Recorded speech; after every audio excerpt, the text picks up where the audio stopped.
Hello students.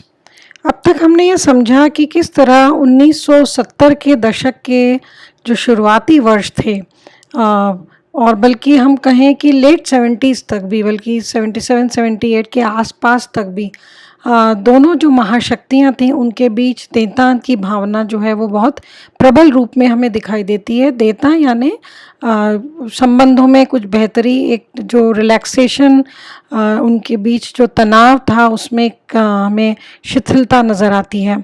और अपेक्षा ये की जा रही थी कि शायद ये जो दोनों महाशक्तियाँ हैं इनके बीच एक तरह की जो रेस लगी हुई है, जो एक दूसरे को नीचा दिखाने की या एक दूसरे से ज़्यादा शक्तिशाली अपने आप को साबित करने की, फाइनली एक बेटर सेंस दोनों ही महाशक्तियों में आ गया है। और देवता की जो भावना है, लोगों को लग रहा था कि शायद ये अब लंबा चलेगी।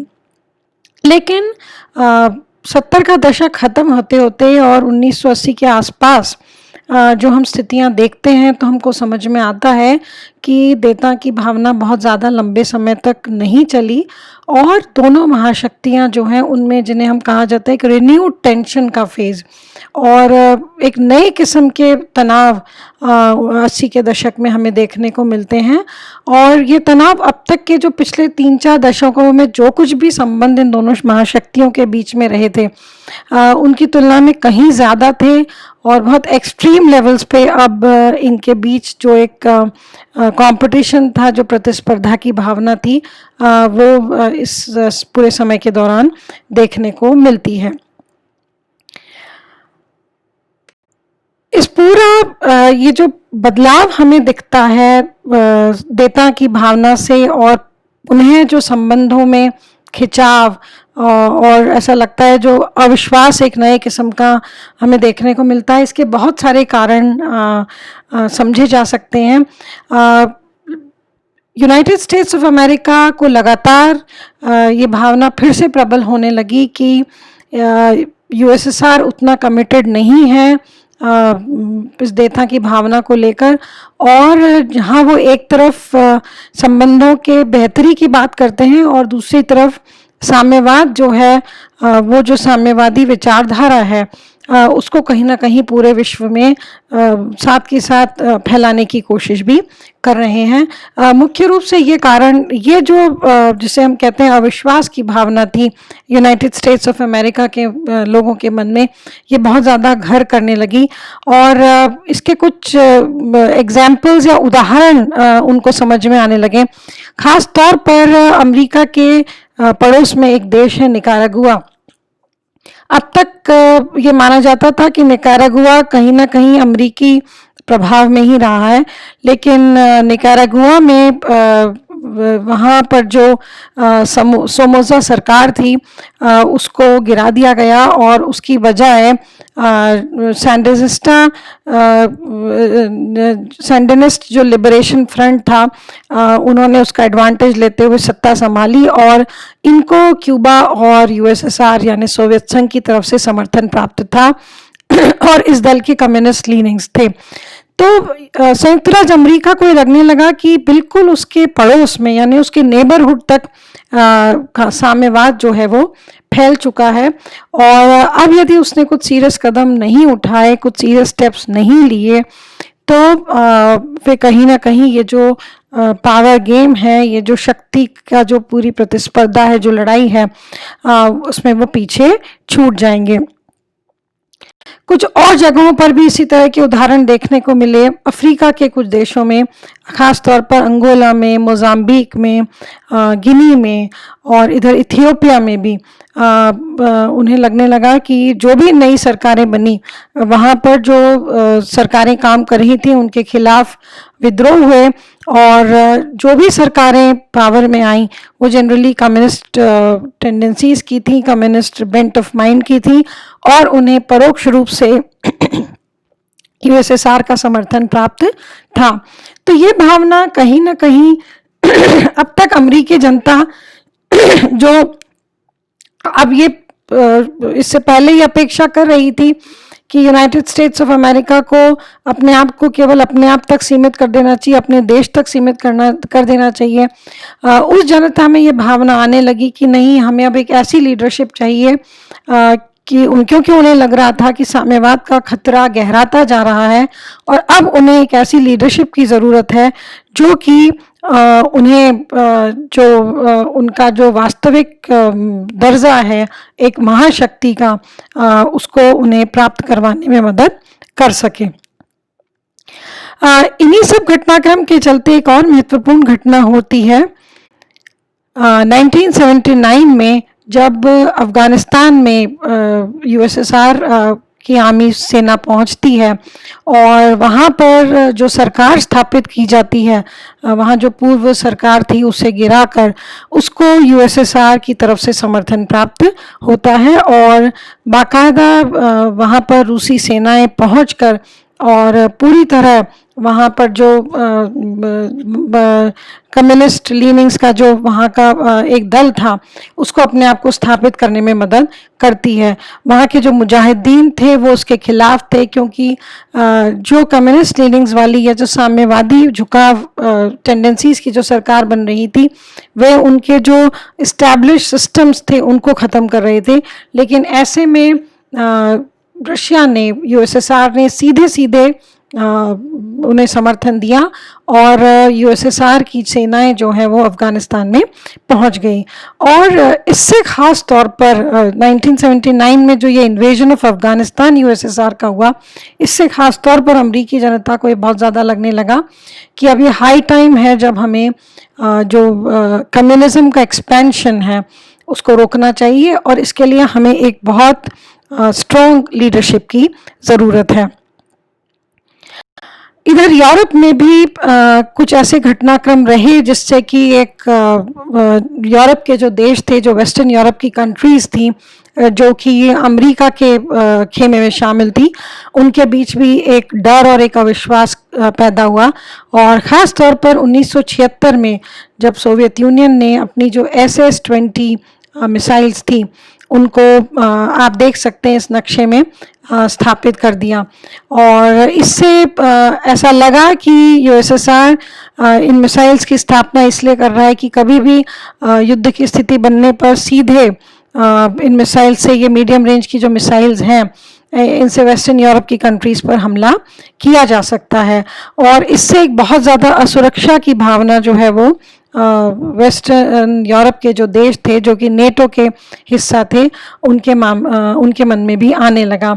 और इन SS-20 का जवाब जो दिया गया वो 1983 में, अभी मैं थोड़ी सी देर में उस पर आ रही हूँ, जब रोनाल्ड रीगन प्रेसिडेंट बने यूएसए के, तो उन्होंने एक तरह से इसका जवाब पर्शिंग 2 मिसाइल्स की स्थापना करके दिया। आप नक्शे में देख सकते हैं कि किस तरह SS-20 मिसाइलों के जवाब में यूरोप में, वेस्टर्न यूरोप के कंट्रीज़ में अमेरिका ने जो पर्शिंग 2 मिसाइल्स हैं उनको स्थापित किया। तो एक तरह से इन मिसाइल्स के डिप्लॉयमेंट में भी एक रिन्यूड टेंशन हम लोगों को देखने को मिल रहा है और अब लग रहा था कि वो देता की जो भावना थी वो पूरी तरह दोनों ही तरफ जो है, दोनों ही खेमे जो है वो भूल चुके हैं। इन सब परिस्थितियों में अमेरिका के राष्ट्रपति बने रोनाल्ड रीगन 1981 में। और रोनाल्ड रीगन कहीं ना कहीं उनके सत्ता में आने में जो उनका जो पूरी उन्होंने अपनी आइडियोलॉजी अमेरिकी जनता के सामने रखी थी उसमें कहीं ना कहीं ये था कि वे एक टफ स्टैंड लेंगे यदि वे चुने जाते हैं तो यूएसएसआर के खिलाफ। और इसने उन्हें उनके चुनाव में भी मदद करी और रीगन की जो बात की पॉलिसीज़ थी उसमें वो बहुत जो टफ स्टैंड उनका है वो हमें बहुत स्पष्ट तौर पर देखने को मिलता है।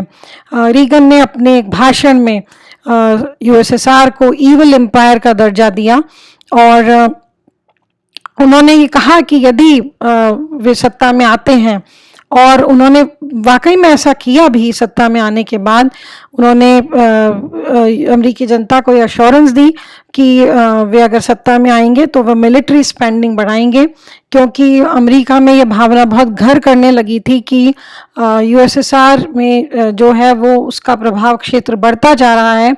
और ये कहा गया कि एक तरह से बैलेंस ऑफ टेरर शब्द उस पूरी सिचुएशन के लिए लिया गया। और रोनाल्ड रीगन ने कहा कि वे इसे अब बैलेंस करने के लिए पूरी कोशिश करेंगे। तो रोनाल्ड रीगन के राष्ट्रपति बनने के बाद जो देतांग की भावना है वो हम पूरी तरह से लुप्त होते हुए देखते हैं। और ऐसे में यूनाइटेड स्टेट्स, जो कि वियतनाम वॉर के बाद ऐसा लगने लगा था कि यूनाइटेड स्टेट्स अब बाकी विश्व में अपने आप को इंगेज नहीं करना चाहता, दूसरों की समस्याओं में बीच में नहीं आना चाहता, लेकिन अब एक चेंज अमेरिकन फॉरेन पॉलिसी में हम देखते हैं। और अमेरिका जो है फॉकलैंड वॉर में यूनाइटेड किंगडम को मदद करता है। इसी तरह लैटिन अमेरिका में भी वो जो काउंटर रेवोल्यूशनरीज हैं, जो ऑपोजिट खड़े हैं रेवोल्यूशंस के, जैसे निकारागुआ वगैरह में, वहाँ पर परोक्ष रूप से मदद करता है। तो अमेरिका का एक renewed engagement with the world Ronald Reagan के साथ के सत्ता में आने के साथ हम देख रहे हैं। और रोनाल्ड रीगन ने बहुत टफ स्टैंड्स लिए। उन्होंने मिलिट्री स्पेंडिंग बढ़ाई, उन्होंने हथियारों पर खर्चा बढ़ाया, और उन्होंने कोशिश की, और वे इसमें सफल भी हुए कि उन्होंने अमेरिका को एक, जिसे कहते हैं, वापस से एक बहुत ही शक्तिशाली देश के रूप में स्थापित करने की अपनी के अनुसार पूरी पॉलिसीज़ बनाई। और इसी सब में बहुत महत्वपूर्ण थी रीगन की जो स्ट्रेटेजिक डिफेंस इनिशिएटिव की जो पॉलिसी थी, वो बहुत इम्पॉर्टेंट मानी जाती है। आप इस चित्र में देख सकते हैं, इसका जो पॉपुलर नाम था, उस नाम की एक टेलीविज़न सीरीज़ भी आई थी, स्टार वॉर्स। उन्होंने कहा स्टार वॉर्स यानी अंतरिक्ष युद्ध। रोनाल्ड रीगन ने कहा कि अभी इतना बहुत नहीं है कि हम केवल धरती के स्तर पर अपना जो डिफेंस है उसको मजबूत करें। अब ऐसी तकनीक आ चुकी थी जब अंतरिक्ष के माध्यम से भी वो पूरी तरह से सर्वेलेंस रख सकते थे। और आप इस चित्र में देख सकते हैं कि किस तरह से अंतरिक्ष में इस तरह के सर्वेलेंस सिस्टम्स लगाए गए, सैटेलाइट सिस्टम्स लगाए गए, जिनके माध्यम से अमेरिका जो है वो पूरे विश्व पर नज़र रख सकता था। और ख़ास तौर पर सोवियत संघ में क्या गतिविधियां चल रही थी, वहाँ इस तरह के सिस्टम्स भी लगाने की बात थी कि कल को वहाँ से दुनिया में कहीं से भी कोई मैसेजेस अगर आ रहे हैं तो उसकी भी डिकोडिंग की जा सकते हैं। तो स्ट्रेटेजिक डिफेंस इनिशिएटिव जो है स्टार वॉर्स कार्यक्रम, रोनाल्ड रीगन का एक बहुत ही महत्वाकांक्षी कार्यक्रम था।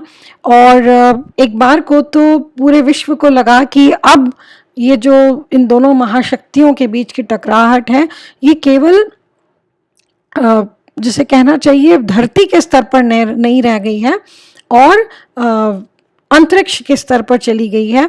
और निश्चित ही माना जा रहा था कि सोवियत संघ जो है वो इसको रिस्पॉन्ड करेगा। तो 1980s का दौर, रोनाल्ड रीगन का जो कार्यकाल है, उसमें हम एक रिन्यूड, जिसे हम कहते हैं एक बिल्कुल नवीन प्रकार की अमेरिका का एक स्टैंड देखते हैं। उन्हें लगातार ये भावना लग रही है कि अमेरिका में ये भावना बहुत स्ट्रांगली फील हो रही है कि अब सोवियत संघ का जो प्रभाव है और साम्यवाद का जो प्रभाव है उसको डील करने के लिए वे बहुत टफ स्टैंड लेंगे। और रोनाल्ड रीगन ने इस हिसाब से अपनी पूरी फॉरेन पॉलिसी को, अपनी मिलिट्री स्पेंडिंग को पूरी तरह से स्ट्रेटेजाइज किया। सब के दौरान मिखाइल गोर्बाचोव 1985 में सोवियत संघ की सत्ता उनके हाथ में आती है। वो जो पॉलिट ब्यूरो था, CPSU जो था, कम्युनिस्ट पार्टी की सेंट्रल कमेटी, उसके जनरल सेक्रेटरी बनाए गए, जो कि एक तरह से जिसे कहते हैं highest executive of the country थे। और गोर्बाचोव का आना, मिखाइल गोर्बाचोव मात्र 54 वर्ष के और व्यक्ति हैं। और गोर्बाचोव का आना जो है वो अपने आप में एक बहुत बड़ा परिवर्तन अब दुनिया में आने जा रहा है। और मैं अपनी बात आज की क्लास के लिए यहीं ख़त्म कर रही हूँ। हम देख रहे हैं कि एक तरफ अमेरिका अपने आप को बहुत स्ट्रांगली इस्टेब्लिश कर रहा है और अपेक्षा ये थी कि गोर्बाचोव भी आकर इसी का जवाब देंगे। और यदि अमेरिका ने कोई जिसे कहते हैं एडवांटेज ले लिया है हथियारों के स्तर पर या मिलिट्री मामले में, अमेरिका अब ज़्यादा स्ट्रांग लगने लगा है, तो ये अपेक्षा की जा रही थी कि मिखाइल गोर्बाचोव जो हैं वे अब उसका जवाब देंगे। लेकिन क्या वाकई में ऐसा हुआ और क्या यूएसएसआर अमेरिका से ज़्यादा शक्तिशाली सिद्ध हुआ?